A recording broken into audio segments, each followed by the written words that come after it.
Olá, tudo bem, amigos, amigas que me seguem, que estão aí há um bom tempo e já conhecem um pouco da minha pessoa.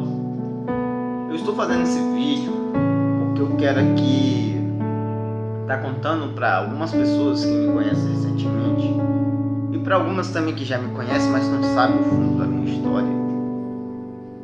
E para outros que não me conhecer, até através desse vídeo, eu quero aqui estar contando a minha história para você saber um pouco da minha pessoa, quem sou, como cheguei a me tornar pregador do Evangelho. Muito bem, meu nome é Edson Linhares de Oliveira, nasci em 1992.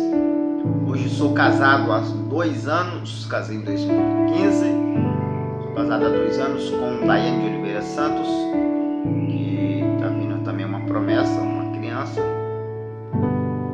Somos 4 irmãos, 3 por parte de mãe e pai, 2 mulheres, um rapaz, no qual sou eu, e um outro rapaz apenas por parte de mãe.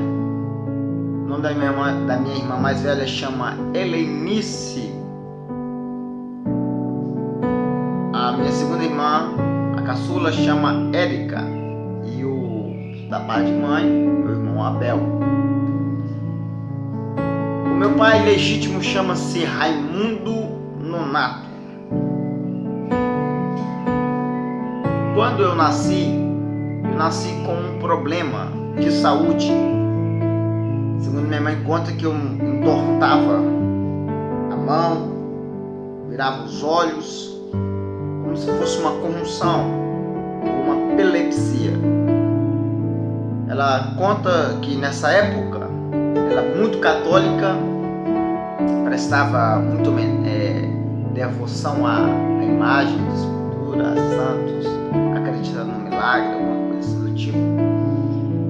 Ela fala que uma certa feita o próprio Senhor falou com ela que se ela o escolhesse ou aceitasse como suficiente salvador de sua vida, curaria a minha pessoa e assim faria de mim uma bênção. Foi assim que aconteceu a convenção da minha mãe através de mim. Quando ela se converteu, o Senhor me curou e me deu saúde.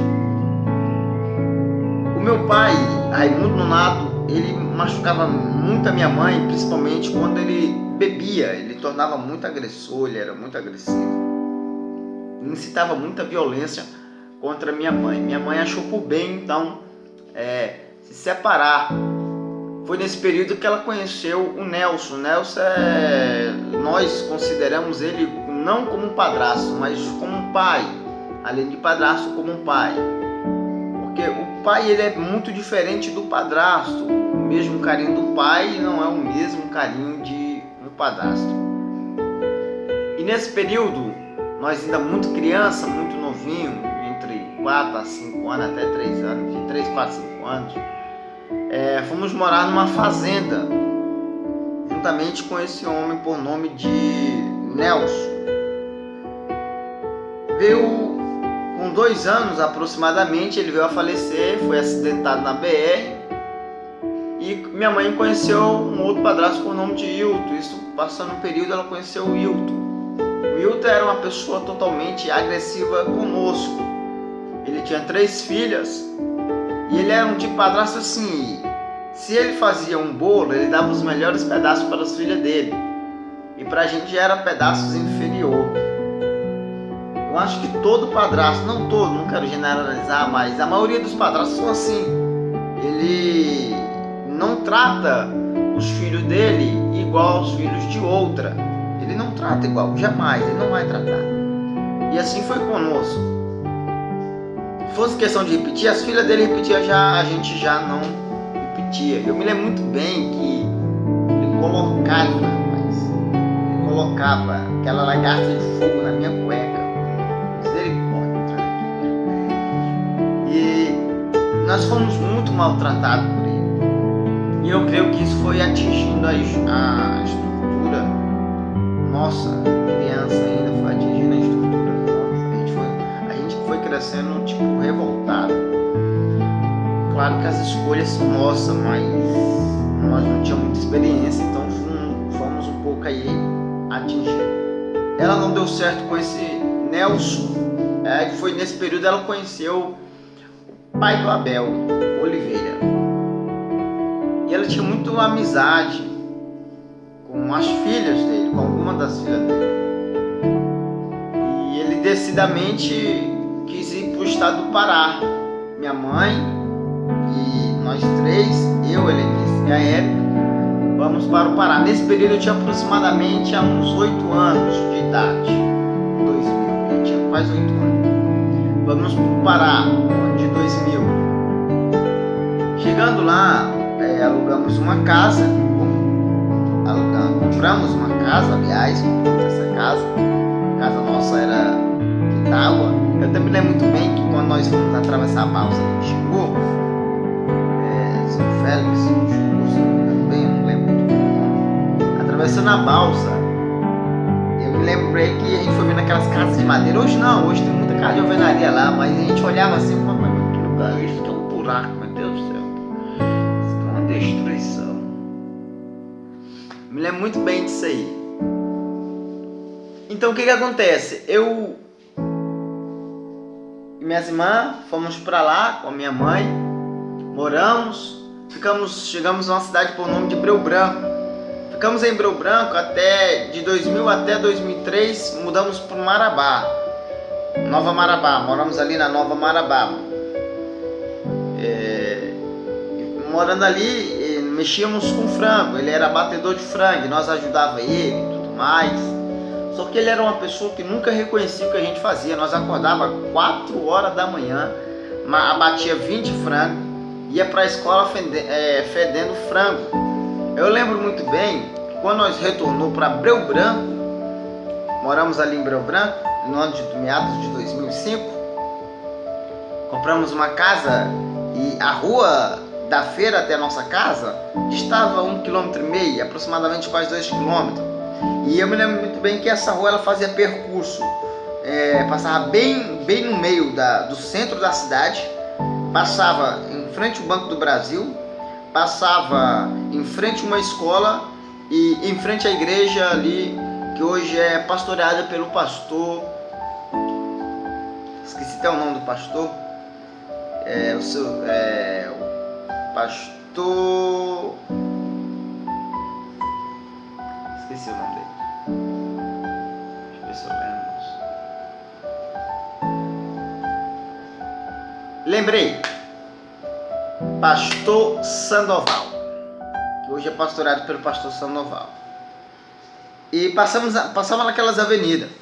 Eu lembro muito bem que nós levantávamos 4 horas da manhã, pegava ali aproximadamente 60 frangos, entre 40 e 60 frangos, colocava no carrinho, eram dois carrinhos, colocava e levava até a feira.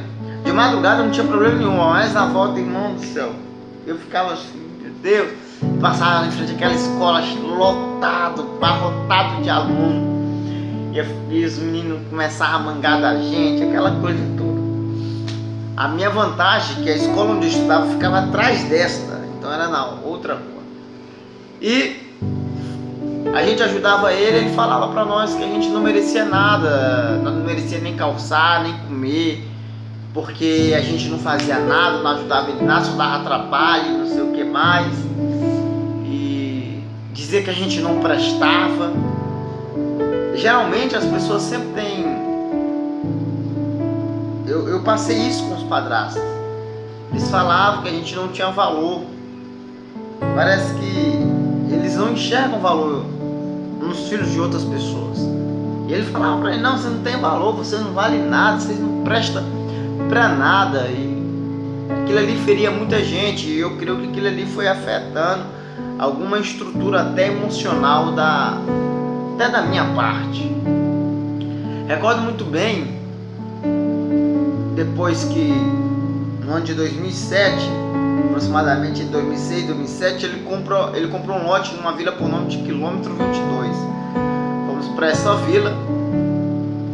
Chegando lá, ajudei ele a carpinar um lote, né? Baita de um lote. Hoje aqui, o lote que nós tínhamos lá na Aparecida, o lote que nós temos no quilômetro 22, ele equivale a 4 lotes aqui na Aparecida de Goiânia. Isso eu tô falando de uns lotes mais grandes que tem aqui em Aparecida. E compramos lá esse lote, ajudei a construir tudo mais, nós fomos ajudando. E ele falava no final, depois que terminou a casa, ele olhou pra gente e disse assim que a gente não tinha direito nem de um tijolo lá, que a gente não tinha feito nada, que tudo não era tal. E no período de 2005 para 2006 nasceu o Abel. O Abel nasceu, veio aí, passando ali em 2007 ele atacou o AVC, derrame cerebral. Levaram para Vandelândia para tratamento. E em 2007 eu vim aqui para Aparecida de Goiânia. Morei ali no Verde Jardim junto com a minha tia Odete. Morei ali durante uns 6 meses, 7 meses. Em 2008 retornei para o Pará. E em 2008, quando eu retornei, a minha irmã ela estava vagando por aí. A irmã mais velha minha. E só estava a minha irmã mais nova, que estava pelejando para vir para Goiânia. A minha mãe estava organizando algumas passagens dela, alguns papéis para mandar ela para cá, para Goiânia. E nesse período que eu cheguei entre 2008, minha mãe conheceu outro padrasto, que é o Severiano, que faleceu, acho que ano passado, 2016, ele chegou a falecer. E recordo bem de que eu tratei ele bem. Foi um dia tão chuvoso, uma noite chuvosa, de que retornar. E aonde ele morava, até onde a gente morava, distava aí aproximadamente entre 5 quilômetros. Eu, com muita dor dele, falei: não, moço, dorme aqui, aí amanhã você vai embora cedo. Aí a minha irmã não queria que ele dormisse lá de novo, até ela disse assim para minha mãe, né? Mãe, mais um, mãe, outro homem aqui e tal. Minha mãe até ficou espantada, não teve reação nenhuma. E ele: não, então vou embora, não sei o que e tal. Eu falei: não, fica aí, dorme aí, sabe? Não sei se é porque eu fui muito louco. E fui, aceitei ele. Falei: não, fica aí, amanhã você vai embora, amanhã a chuva já passou. E foi aí, tipo assim, criou uma amizade. Minha irmã foi pra Goiânia e eu fiquei. Ela ainda perguntou se eu não queria. Não, se você não quer ir, você vai ficar aqui, você não conhece o homem e tal. Ficar aqui, eu já vim de lá, né? Fiquei, fui pra roça ajudar ele. Matriculei na escola Conceição Catóia, que lá tinha acabado de chegar de Goiânia. Recordo de que o começo foi muito bem, mas as coisas elas foram piorando bastante, muito, as coisas elas foram piorando, porque da onde a gente morava, nós morávamos em frente de uma fazenda que ele tomava conta, e o patrão dele é por nome de Juarez. Em frente, queimava ali, fazia carvão e tal, queimava lenha para fazer o carvão, para vender. E recordo bem de que ele tinha uma jumenta. Gente, que praga de jumenta é aquela? Vou falar para você. Pensa um camarada revoltado com jumenta e burro. Foi 2 tipos de animal que me deu trabalho. E eu lembro que tinha que buscar água, porque não tinha água, lá não tinha água, não tinha nada. E era 1,5 km aí. Eu não queria buscar água naquela praga, porque eu não sabia mexer com aquele trem. Então eu buscava na mão. Era 2 galões de 40 litros, um na direita e um na esquerda. E eu ia buscar água. Buscava 2 vezes por dia, era de manhã e à tarde. E ele falou que ia aumentar, né, para me buscar água. E eu passei a buscar água das 6 da manhã e de vez de chegar até 7 da noite buscando água. Perigoso de encontrar uma cobra, alguma coisa do tipo. Eu lembro bem que assim que a minha mãe ela foi picada por cobra, ele me deixou na responsabilidade de tomar conta do negócio lá. Nessa época eu estava sofrendo tanto que quando eu preferia mais a escola do que a minha própria casa. Eu preferia mais a escola. Por quê? Ele falava para mim que eu não tinha direito de nada, que eu não valia nada, que eu não prestava para os homens daqui da terra. Se eu não prestava para os homens da terra, também não prestava para Deus. E disse também para mim que eu não valia nada, não valia bosta com gato em terra. E eu lembro que eu ia para a escola para chamar a atenção das pessoas, sabe? Para dizer, tipo, eu tô aqui, né? Eu queria ser visto, fazia muita palhaçada. As minhas notas elas foram caíram bastante.